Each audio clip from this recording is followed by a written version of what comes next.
Breaking news. ఆస్తిపై ఆశ మనుషులను మృగాలుగా మారుస్తోంది. హైదరాబాద్ బాటసింగారంలో జరిగిన లైలాదేవి హత్య ఇందుకు నిలువెత్తు నిదర్శనంగా నిలుస్తోంది. భర్త చనిపోయినప్పటి నుండి తమ్ముడి భరోసాతో బతికి ఈడుస్తున్న ఆమెను నమ్మించి గొంతుకోశాడు పప్పురాం. అక్క ఆస్తిపై కన్నేసి ఈ దారుణానికి తెగబట్టాడు. పప్పురాంతో పాటు అతనికి సహకరించిన రాకేష్ కుమార్, సునీల్ కుమార్లను సైతం పోలీసులు రిమాండ్కు తరలించారు.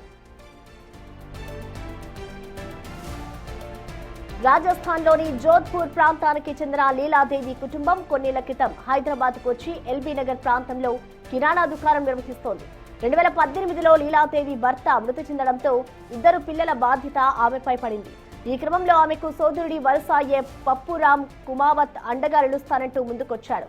ఈ క్రమంలోనే అబ్దుల్లాపూర్ మేట్ మండలం బాటసింగారం ప్రాంతంలో అక్క లీలావతితో కలిసి పప్పురాం 120 గజాల ఇల్లు కొనుగోలు చేశాడు. దాన్ని తన పేరిట రిజిస్ట్రేషన్ చేయించుకున్నాడు.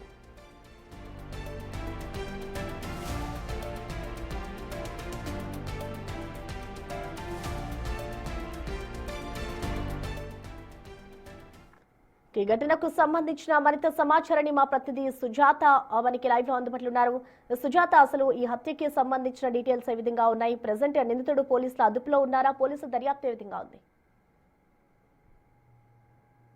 ప్రసన్న ఆస్తి కోసం సొంత అక్కనే కడదేర్చినటువంటి ఘటన అబ్దుల్లాపూర్ మెట్లో చోటు చేసుకుంది.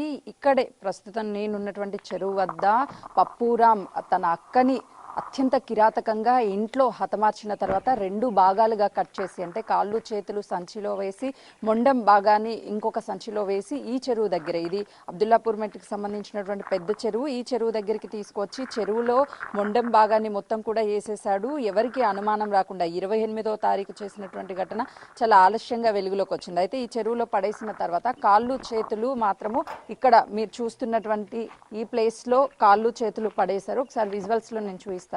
ఇటుగా ఇక్కడ కాళ్ళు చేతులు 2 కట్ చేసి ఇక్కడ పడేశారు. అంటే ఈ చెరువు దగ్గరికి ఎవ్వరు రారు అని చెప్పేసి భావించి తన స్నేహితులతో కలిసి, అంటే తనకి దూర బంధువులు కూడా రాకేష్ వాళ్ళిద్దరూ అవుతారు. సో ఇక్కడ కాళ్ళు చేతులు, ఇక్కడ ఉన్నటువంటి చిన్న బావి మనకు కనిపిస్తుంది, ఇక్కడ పడేశారు. నిన్న క్లూస్ టీమ్ ఎప్పుడైతే తన అక్క మిస్సింగ్ అయింది అని చెప్పేసి అక్కని వదిలేసి రాజస్థాన్కి పిల్లల్ని తీసుకొని వెళ్ళిపోయారో, ఆ తర్వాత బంధువులకు అనుమానం వచ్చింది ఏం జరిగింది అని మిస్సింగ్ కేసుకి పోలీసులకి కంప్లైంట్ ఇచ్చిన తర్వాత పోలీసులు కేసుని దర్యాప్తు చేసి తన పప్పురాం మీద అనేక అనుమానాలను వ్యక్తం చేశారు కుటుంబ సభ్యులు, బంధువులంతా కూడా. ఆ టైంలోనే పప్పురాంని పిలిపించి అదుపులోకి తీసుకొని విచారిస్తే 120 గజాల జాగా కోసమే అక్కని చంపేశాను అని చెప్పేసి తను ఒప్పుకున్నాడు.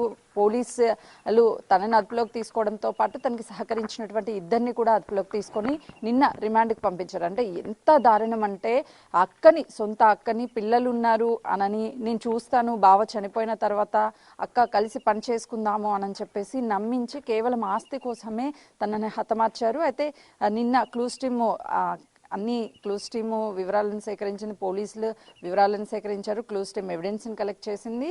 అసలు ఎందుకు ఇంకా ఎవరైనా సరే తనకి సహకరించారా, పప్పురాంకి కేవలం 2 సన్నిహితులు మాత్రమే సహకరించారన్న కోణంలో కూడా పోలీసులు ఇంకా దర్యాప్తు సాగిస్తున్నారు. అయితే పిల్లలు ప్రస్తుతం 2 కూడా లీలాదేవి పిల్లలు రాజస్థాన్లోనే ఉన్నారు. కుటుంబ సభ్యులు కన్నీరు మున్నీరుగా విలిపిస్తున్నారు. ఎందుకంటే భర్తను కోల్పోయిన తర్వాత చిన్న కిరాణా షాప్ పెట్టుకుంది, మంచిగా బతుకుతుంది, 2 పిల్లలతో ఉంటుంది అని అనుకుంటే ఇక్కడ ఏదో ఎడారి ప్రాంతం, ఈ చెరువు దగ్గరికి ఎవరు రారు కాబట్టి చాలా ప్లాన్ ప్రకారమే ముక్కలు నరికేసి కారులో పెట్టుకొని 10 గంటలకి 28వ తారీఖు హత్య చేసిన తర్వాత రాత్రి సమయంలో అయితే ఎవరూ చూడరు అని చెప్పేసి కారులో తీసుకొచ్చి డైరెక్ట్గా ఇక్కడే పడేశారు. ఒక భాగం ఒక చోట, మరొక భాగం ఒక చోట పడేసి అసలుకి ఏం తెలియనట్టుగానే మిస్సింగ్ కంప్లైంట్ ఇవ్వడం, అంతా హైడ్రామాని క్రియేట్ చేశారు. కానీ పోలీసులు చాలా చావచక్యంగా ఈ కేసును అయితే మాత్రము సాల్వ్ చేశారనే చెప్పుకోవచ్చు. ప్రస్తుతానికి ఆ 3 కూడా రిమాండ్కి పంపించారు. ప్రశ్న ఓకే సుజాత, థ్యాంక్ యూ.